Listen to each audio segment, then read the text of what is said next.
Sir आइए ना, मैं आपको बेस्ट लैपटॉप दिखाता हूँ। क्या मैं जान सकता हूँ कि अभी आप कौन सा लैपटॉप यूज कर रहे हैं और आपके रिक्वायरमेंट्स क्या क्या हैं? Welcome to the series sales communication episode number 4, how to ask smarter questions. देखो, अक्सर फेल्ड सेल्समैन जितने भी होते हैं ना इंडस्ट्री में, वो हमेशा यही कहते हैं कि मुझे पता नहीं कैसे मैं सेल नहीं कर पा रहा। और जब उनसे एक चीज पूछो कि आप अपने क्लाइंट्स और कस्टमर से कैसे सवाल पूछ रहे हैं, तो वो कहते हैं कि हम तो कोई सवाल ही नहीं पूछ रहे, ऐसा कोई स्पेसिफिक सवाल नहीं है। और फिर समझ में आता है कि वो क्यों फेल हो रहे हैं। किसी ने बहुत खूब कहा है कि अगर सेल्स में किसी को सही क्वेश्चंस पूछना आ जाए तो उसे सेल करना आ जाता है। तो मैं आज आपको क्वेश्चंस पूछने के ऐसे 5 कैटेगरीज बताने वाला हूँ, जिस फ्रेमवर्क को यूज करके आप अपने प्रोडक्ट्स या सर्विसेज के बारे में क्वेश्चंस पूछ सकते हैं। First, start with needs not with features. आप शुरू में उसके नीड्स और रिक्वायरमेंट्स जानिए, ना कि अपने फीचर्स बताइए। और कोशिश कीजिए कि आप नीड्स के भी रीजन जान सके। बट हाँ, अगर रीजन ऑब्वियस हो तब मत पूछिए। जैसे कि अगर मान लीजिए कि वो आपसे कह रहा है कि मुझे एक बेड चाहिए बड़े स्टोरेज के साथ, तो अब आप समझ गए ना क्यों चाहिए। अब आप उससे ये मत पूछिए कि सर क्यों चाहिए आपको बड़ा स्टोरेज, तो फिर वो आपसे कहेगा कि लाश रखने के लिए। तो वैसी गलती मत कीजिए। Second is ask open ended questions. Open ended questions वो होते हैं जिसमें सामने वाले का जवाब कभी भी हाँ या ना में ना है। जैसे कि मैं आपसे कहूँ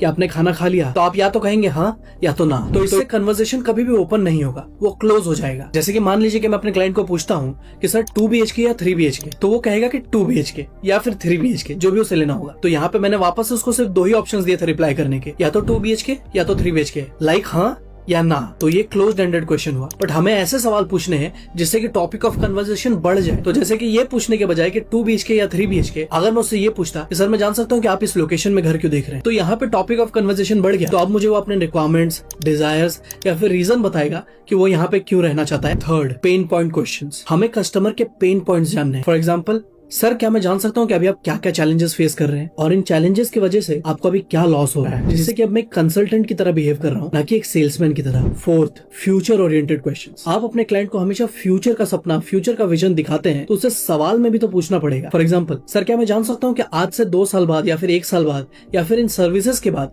आप अपने बिजनेस का, अपने एजेंसी का, अपने घर का, अपने फैमिली का क्या फ्यूचर देख रहे हैं, आपके गोल्स क्या एसोसिएटेड है इस प्रोडक्ट या फिर इन सर्विसेज से। Fifth, clarifying questions. अब कस्टमर को ये पता लग जाए कि आप उसे ध्यान से सुन रहे हो, थोड़ा थोड़ा की पॉइंट्स को रिमेंबर करके उसे रिपीट कर दीजिए। फॉर एग्जांपल, जैसा कि देसाई जी मैं समझ पा रहा हूँ कि आप एक 2 BHK देख रहे हैं गेटेड कम्युनिटी के साथ इस लोकेशन में, जिससे कि अब उसे लगता है कि इसने मेरी सारी बातों को सुना है, he is a good listener and I am at safer place. और इस चीज से आपका ट्रस्ट और आपका बॉन्ड बहुत ही स्ट्रॉन्ग बन जाता है। ऑलराइट, सो ये सेल्स कम्युनिकेशन सीरीज का एपिसोड नंबर 4 है। हमने ऐसी और भी एक्साइटिंग और इंटरेस्टिंग सीरीज ऑलरेडी निकाले हुए हैं डिफरेंट सेक्टर्स पे, और इसी सीरीज में आगे बहुत सारे टेक्निक्स और स्ट्रैटेजीज लाइंड अप हैं, जिससे कि मैं आपको सेल्स इंडस्ट्री का मास्टर बना दूंगा। बट उसके लिए आपको मुझे फॉलो करना होगा।